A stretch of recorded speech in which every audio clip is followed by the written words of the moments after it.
El tema que voy a desarrollar es mujer y cultura, que no será de la amenidad de mi compañera, pero que lo voy a abordar desde el punto de vista teórico, repasando o redefiniendo conceptos que seguramente, bueno, que seguro que saben, pero que estimo que no está de más, conceptos consabidos. Y voy a empezar por una afirmación consabida, pero realmente olvidada y no tenida en cuenta o ocultada muchas veces. Se oculta por lo que tiene de radical, pero es así. Esta afirmación que la quiero empezar es: todas las culturas son patriarcales, absolutamente. En eso estamos de acuerdo, no solo las feministas, sino los antropólogos, las antropólogas, y bueno, pero claro, esto quiere decir una cosa muy fuerte. Que todas las culturas son patriarcales quiere decir que todas las culturas ejercen violencia contra las mujeres, todas. De una u otra manera, en grado, como decía ayer Amelia, en grado violencia media, en intensidad media, intensidad baja o intensidad fuerte.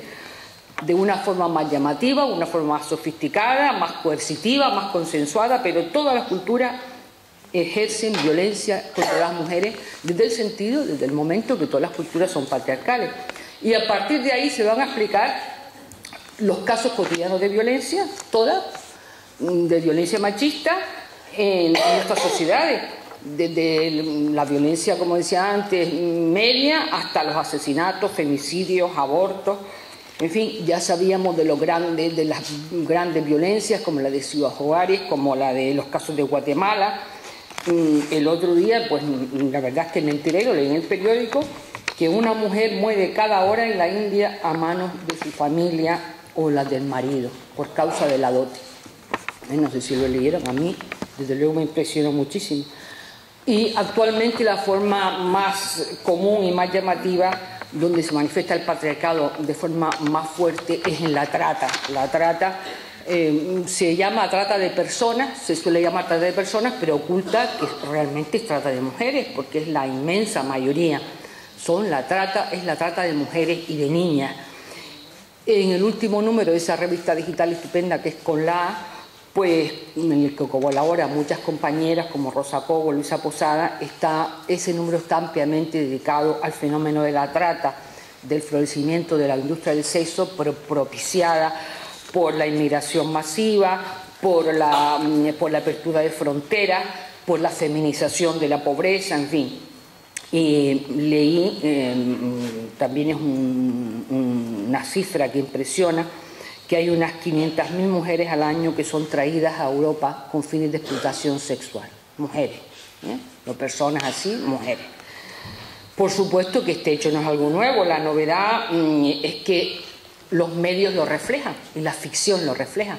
Eso es un gran avance, porque antes no se sabía y ahora pues la denuncia es algo nuevo. El problema, que ya lo resaltaba María Luisa, ¿no? Es que no se analiza el porqué. Se dan explicaciones superficiales, por la pobreza, por la inmigración, por la falta de dinero para la dote. Se dice que el asesinato de mujeres en la India es por la dote, la falta de dinero en la dote. En lugar de comprar mujeres hay que dar dinero a la familia del marido. Si no se tiene, pues se siente engañado y las mata. Bueno, se dan muchas explicaciones, que si la dote, que si la pobreza, que si la falta de formación, que si la venganza. Pero claro, no se va al fondo de la cuestión, el por qué. Yo cuando leo en internet los comentarios a noticias de tanta muerte de mujeres a manos de sus parejas, comprendo que esta constatación de que existe un patriarcado para nosotros es evidente, pues no lo es para los comentaristas, incluso para los comentaristas jóvenes, para los adolescentes. O sea, no se refieren a un sistema de dominación como el causante, sino que se dice que esta sociedad violenta, que los índices de muerte de las mujeres se comparan a los índices de muerte por accidente, son víctimas de francotiradores, etcétera. Y claro, todas las sociedades son violentas en general, eso también es una realidad hoy, ¿no? Y cualquier sociedad humana lo que busca es que haya menos agresividad, menos violencia. Pero la violencia contra la mujer no se produce porque haya un francotirador a la puerta de un instituto y se lo vaya cargando, o porque sean enemigas, o porque yo qué sé, sino porque son mujeres. O sea, el hecho de ser mujeres nos sitúa como posibles y probables víctimas de algún hombre. En el mejor de los casos, ya se han visto las cifras en situación de maltrato, se habla de 1 de cada 3 mujeres padece maltrato, y es posible en el peor de los casos de muerte. Y claro, la explicación es el sistema patriarcal. Eso es lo que no se dice claramente, ¿no? Entonces, mi primera afirmación es esa: todas las culturas son patriarcales, luego todas las culturas ejercen de una u otra manera una forma de violencia. Quiero precisar lo que entiendo por cultura, porque la palabra cultura parece que engrandece cualquier cosa. O sea, eso es su cultura. O sea, cultura quiere decir algo respetable, algo admirable, algo evolucionado.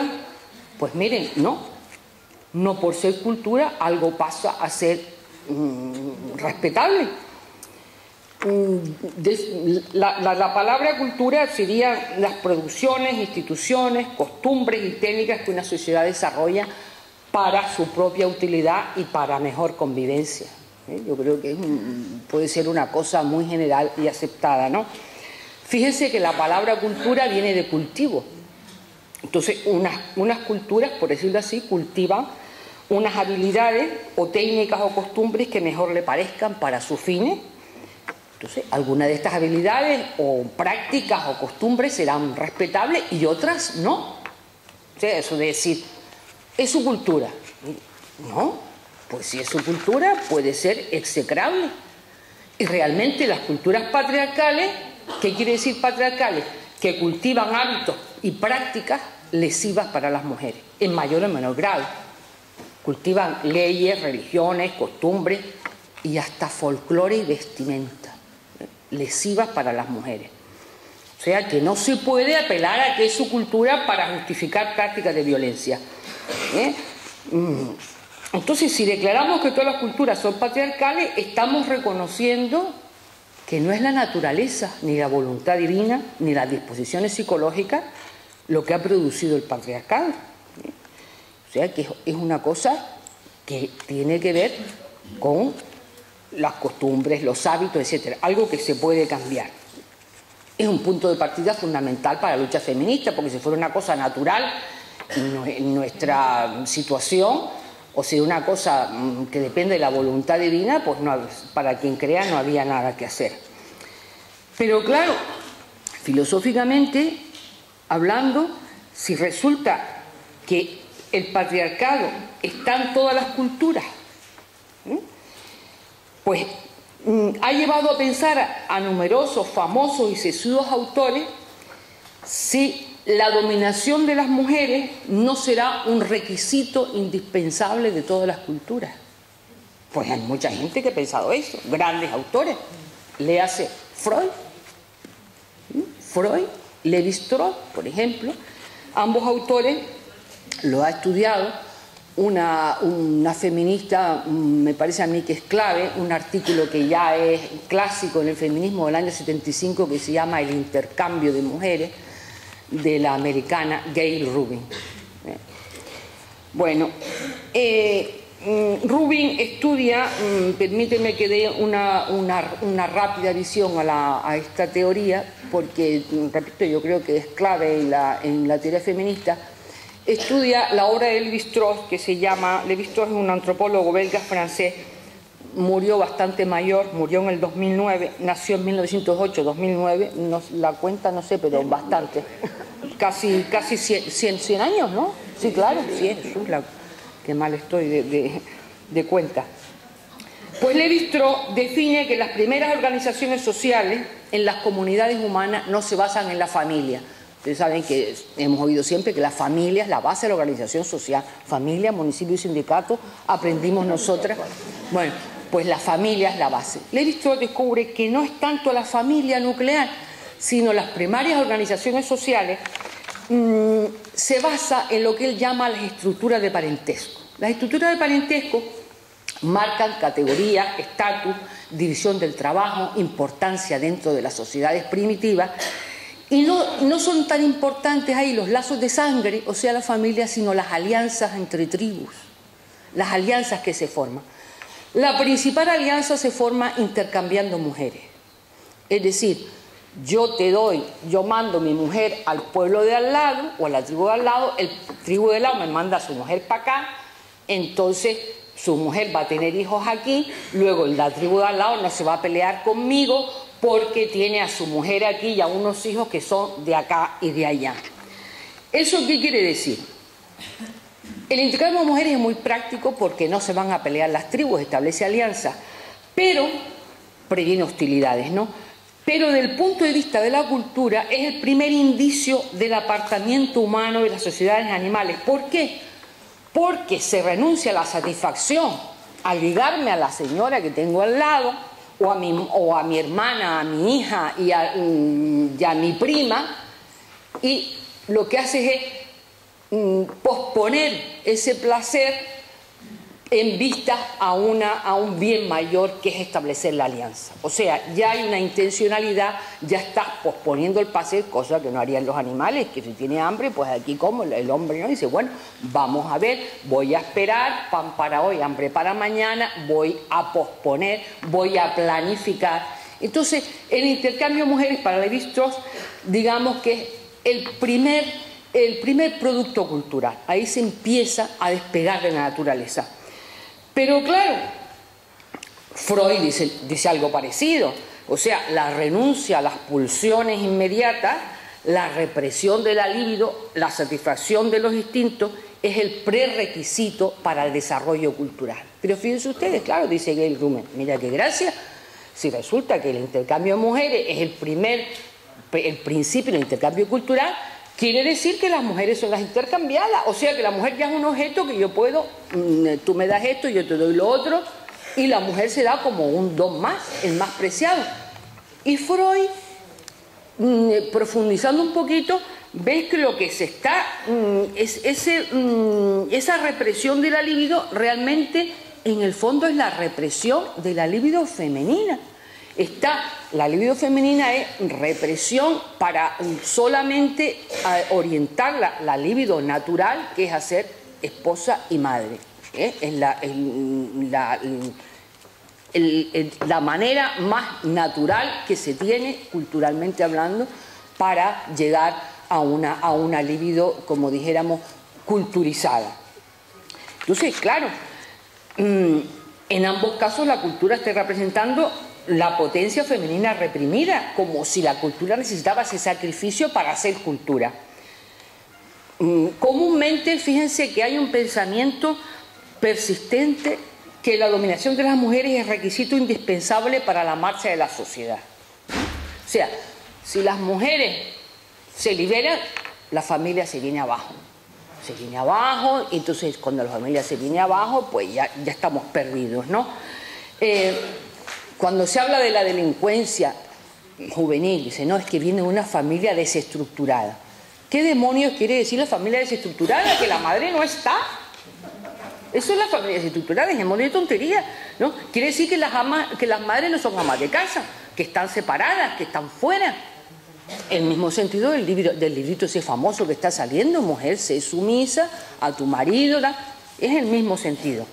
Entonces, para Rubin, y creo que es interesante, los autores este entendimiento, no están definiendo la cultura, sino definiendo culturas patriarcales. Claro, ponen de manifiesto que el sexismo endémico de los sistemas que están describiendo. O sea, no son esos sistemas que ella llama de sexo-género, que es lo que se llamó después género, sencillamente, no son en absoluto necesarios para la cultura, sino para la cultura patriarcal. Es una cosa curiosa que el patriarcado presente a las mujeres, primero como el primer producto cultural. O sea, lo primero que se hace es domesticar a las mujeres, convertirlas en objeto de intercambio. La mujer se intercambia, se compra, se vende, se sacrifica. La mujer es el primer sacrificio. No sé dónde leí que el mandamiento ese de no matarás realmente quiere decir, pues claro, no matarás es una tontería, todo el mundo mata en la guerra, el no matarás, leí, me quedé impresionada, creo que puede ser así, quiere decir no matarás en sacrificio seres humanos, no sacrificarás. Fíjese que en la Biblia está, por ejemplo, cuando se sacrifica Abraham, sacrifica a Isaac, inmediatamente viene Dios y le pone un carnero. Por lo visto, lo normal era sacrificar mujeres, después niños, y después ya pasa a sacrificarse animales, y después ya en lugar de sacrificar nada se paga el óvulo, ¿no? Cuando la Virgen va y decide que no iba a sacrificar 2 palomas porque no tenía dinero para el carnero, pone un dinerito. Bueno, pues en esa escala lo primero se sacrifican mujeres, niños, esclavos, prisioneros de guerra, animales grandes, animalitos chicos y luego dinero.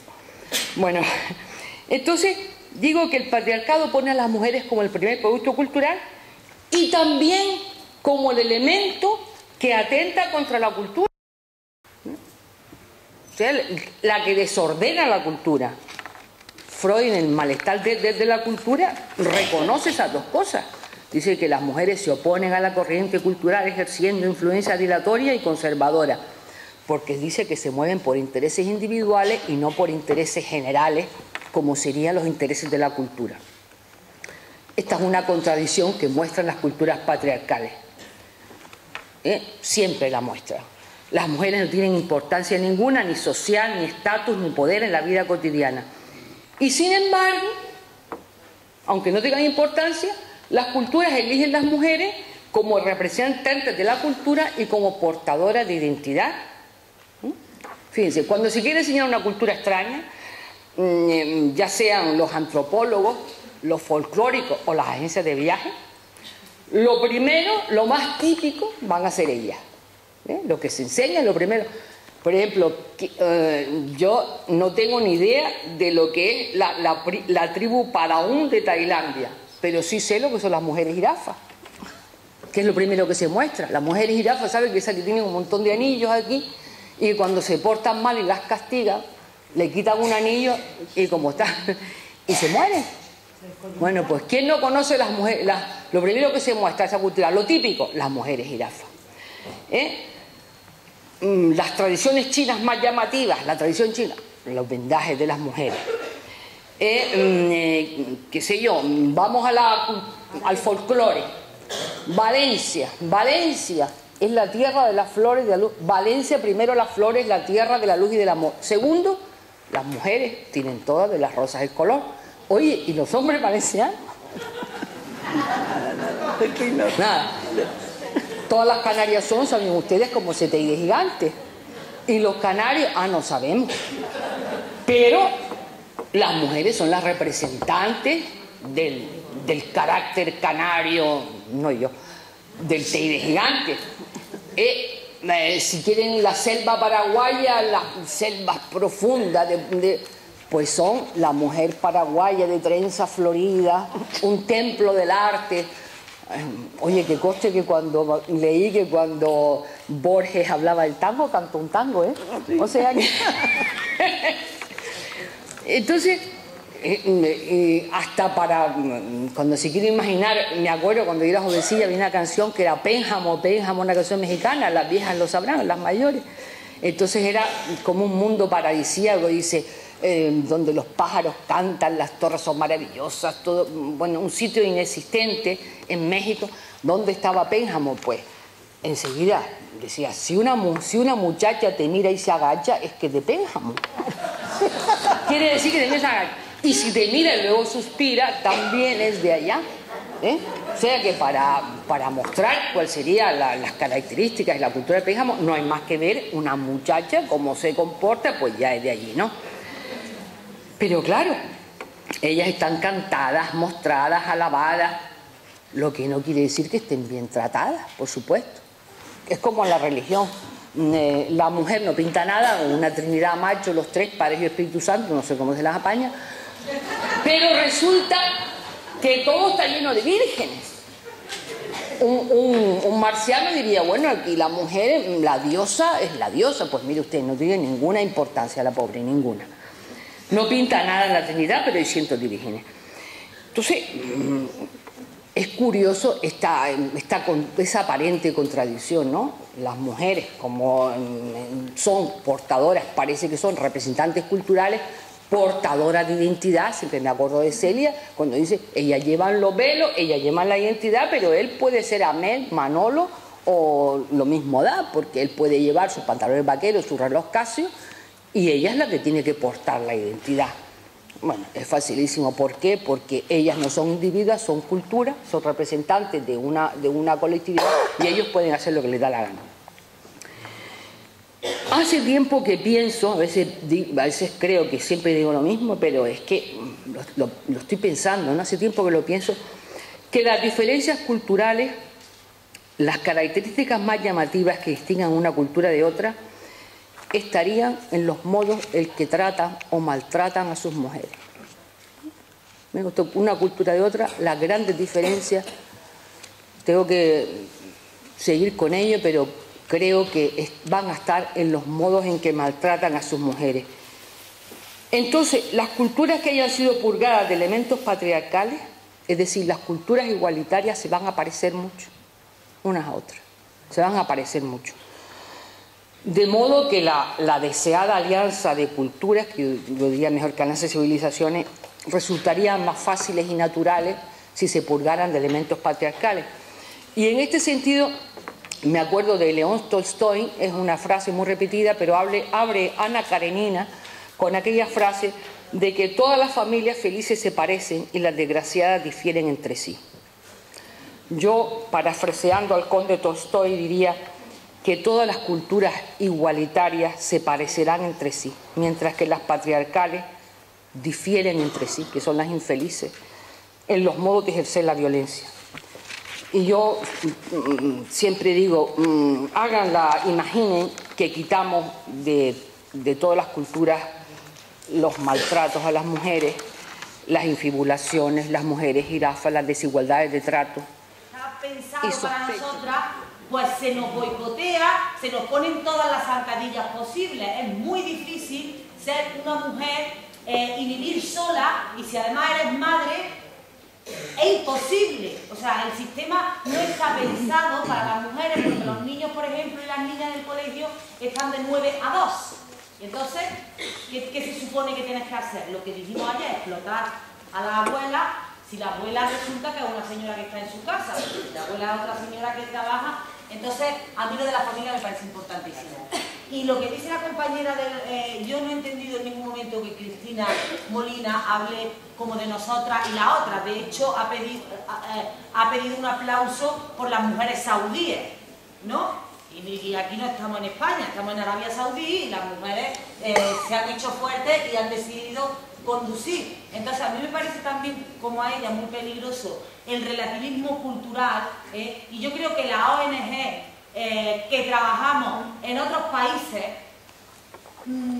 como bien dice Ana, como sabemos que igual que aquí, que hemos visto el vídeo esta mañana de las fotos y estábamos hablando de los años 60, no de hace 3 siglos, igual que aquí la religión tenía muchísimo peso y lo sigue teniendo, en esos países también tiene muchísimo peso. Entonces, tendremos que aunar estrategias para estar en contra de la religión, porque yo tengo clarísimo que la religión no oprime a las mujeres. Entonces, si vamos a esos países a hacer religión...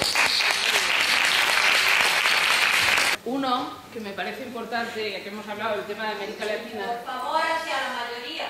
Sí, es verdad, hacia allá que nosotros queremos. Bueno, pues ahí vamos. Grábate a ti misma. No, a ver, como ha salido el tema de América Latina, es decir, en estos momentos en América Latina están trabajando sobre el tema de la despatriarcalización. Ya no estamos en algunos espacios ni en el género, ni mujeres, ni tal. Hay algunas mujeres interesantísimas que están trabajando ya en cómo en algunos gobiernos donde tienen posibilidades pueden plantearse la despatriarcalización de las leyes. Entonces, es decir, en relación al tema de las víctimas, estoy recordando hace una década, con Sara Lovera en México, Sara Lovera de CIMAC, el pacto que tuvimos que hacer con las compañeras feministas españolas para hacer visible el hecho de que murieran mujeres en Ciudad Juárez, porque en aquellos tiempos ni siquiera se tenía en cuenta, mucho menos se contabilizaba. Entonces creo que estamos haciendo una mezcla y claro, seguramente si en estos momentos tuviéramos que pensar en estrategias, es decir, ¿qué es lo que convendría? Pues seguramente habrá que repensar cosas porque están cambiando las coyunturas. Y entonces, no sé, me parece un poco mezcla extraña y que no sé a dónde nos puede llevar el tema de mezclar estas cosas. Es decir, lo mismo pasaba ayer con el tema de la ley. Jolín, ya nos gustaría haber podido negociar la ley integral contra la violencia de género y el nombre, es decir, en las circunstancias que en estos momentos, aunque son malas, pero son bastante mejores que en el momento en que se puso esa ley sobre la mesa. Estamos hablando del año 2000. Entonces, me gustaría, a mí me parece fundamental que hagamos una revisión de las historias, ¿no? Pero recordando lo que pasó en un momento determinado y en el punto en el que estamos ahora y en el punto en el que está cada una. Las peruanas son muy conservadoras. Has elegido un ejemplo de los países más conservadores de América Latina. En estos momentos, las ecuatorianas, las bolivianas, las venezolanas, tendrán muchas broncas, pero están pensando en algo que ni siquiera hemos empezado a pensar ahora, aquí, que es el tema de la despatriarcalización, desde el centro del poder, porque efectivamente, algunas feministas están en el centro del poder y ya no quieren pensar desde las orillas. Y entonces invito a que reflexionemos un poco desde la historia, desde cómo estamos cada una en relación al poder y cuáles son las soluciones, las cosas que tenemos que cambiar y bueno, a lo mejor cuestionar, ¿no? Pero un poco con el margen del tiempo. No sé si me he explicado porque ha sido así como una reacción a la mesa, ¿no? Sí, te has explicado. La provocación. Sí, no, te has explicado muy bien, Monse. Y yo, pues mira, yo no tengo experiencia concreta como la tienes tú con los sitios, ¿no? Además, me ha encantado esta palabra despatriarcalización que me la voy a incorporar porque lo que yo decía, purgar elementos patriarcales, pues ya está el concepto. Me encanta que me lo haya dado. Pero que... yo no sé lo que tiene que hacer ella. Pues mira, lo que quiero decir es que no me parece, no me gusta, me gustaría, lo que propongo, no sé cómo, si tienen que salir en guerra de guerrillas, tienen que coger a Kerouan y Mericur, buscarlo, no lo sé. Lo que yo digo son un activismo no victimizable. Eso es lo que yo digo. O sea, que no vas a sacar nada llorando ni eso, pero no sé cómo. Yo no soy quien para decir, ni conozco el medio para decir cómo tiene que hacer, estaría bueno. Pero la lucha contra la impunidad de las leyes en estos momentos no es victimismo, es tener unos ovarios tremendos, de decir, señores, hay unas leyes, sí, hay unas responsabilidades, por eso se habla de feminicidio. En estos momentos, en estos últimos 5 años, se ha hecho un avance tremendo en el tema de leyes para situar la palabra feminicidio en el fondo, en el centro de muchas leyes contra la violencia hacia las mujeres. Pues entonces la imagen que proyectan los medios, mujeres llorando, esa es otra historia. Viejita, esa es otra historia. Viejecita así con el pobrecita con el... No, que no. Eso es lo que... Entonces ese es el problema que de los medios. Efectivamente.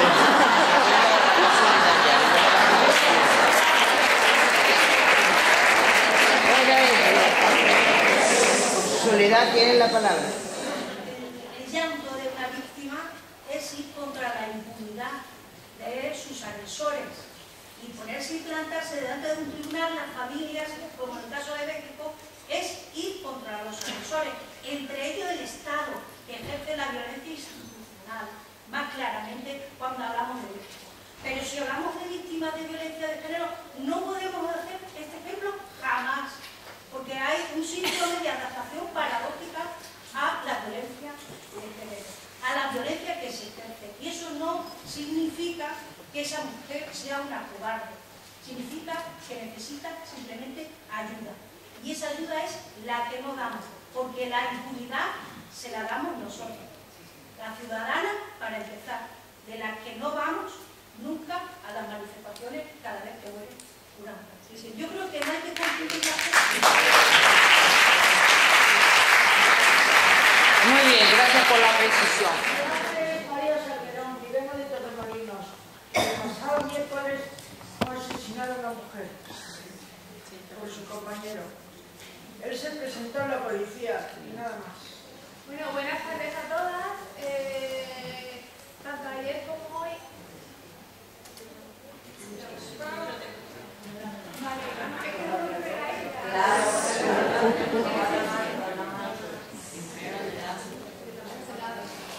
No, pero es que ella no se presenta. Bueno, normalmente la sociedad en general, las mujeres hemos sido marginadas. Y ayer, tanto ayer como hoy, la verdad que las conferencias han sido muy interesantes, todas las que hemos escuchado. Y yo como mujer que también he sido discriminada y además por ser sorda también he sido discriminada. Entonces, sí, cuando eres discriminada, cuando eres minusválida eres discriminada, cuando eres discapacitada eres discriminada. Sin embargo, los hombres sordos siguen siendo los mismos y los hombres oyentes igualmente siguen siendo, independientemente de que tengan discapacidad o no. Pero las mujeres sordas tenemos doble discriminación por ser sorda y por ser mujer. Estas conferencias que hemos visto hoy, a mí me gustaría sensibilizar a todos los países y a todas las zonas que todos tenemos que ser iguales, tanto personas oyentes o personas sordas que nos encontramos con barreras y que en muchas ocasiones escuchamos las noticias y vemos subtítulos pero no entendemos nada y tenemos que hacer un doble esfuerzo para poder entender lo que estamos escuchando. Coño, qué fuerte, yo me voy a Y el marido cuando viene te obliga a hacer cosas que a veces no quieren, te dice, las mujeres hoy siempre estáis como muy nerviosas, sin embargo las oyentes no, pero no es así, porque las mujeres siempre tenemos muchísimos más problemas, tenemos que estar pendientes de la cocina, de recoger a los niños, mantener la casa, mientras que el hombre vive muy cómodo y muy bien, muy bien. Entonces, desde la Asociación de Mujeres Sordas Magdalena Carmona, que yo soy la presidenta, he sufrido mucho esta situación. Porque la presidenta de la Junta, Ana Lucía, Susana, muchas veces nos ha hecho sufrir. Porque se ha molestado en algunas situaciones que las mujeres aparecemos como una figura nada más. Entonces, en mi trabajo, yo me quedé embarazada.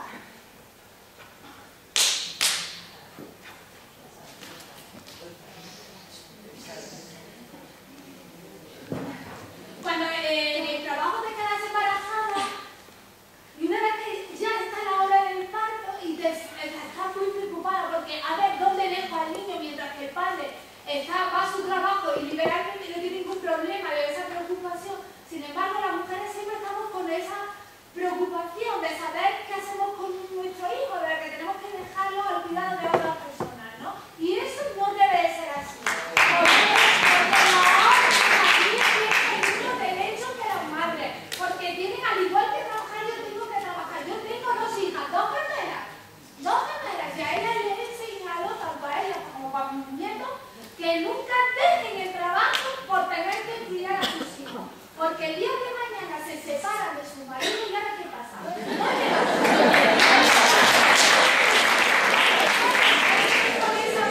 ese es el aplauso. Yo he dicho que si tú, una empresa te tiene que despedir, nunca más hagas eso, nunca más que luches. Entonces las conferencias que yo he visto aquí, tanto que hemos hablado de Perú, de Sudamérica, de otros países, lo más importante es la difusión, pero muchas veces repetirla hasta el cansancio. Muchas veces, ¿qué ocurre? Que tanto las mujeres políticas, Susana o otras,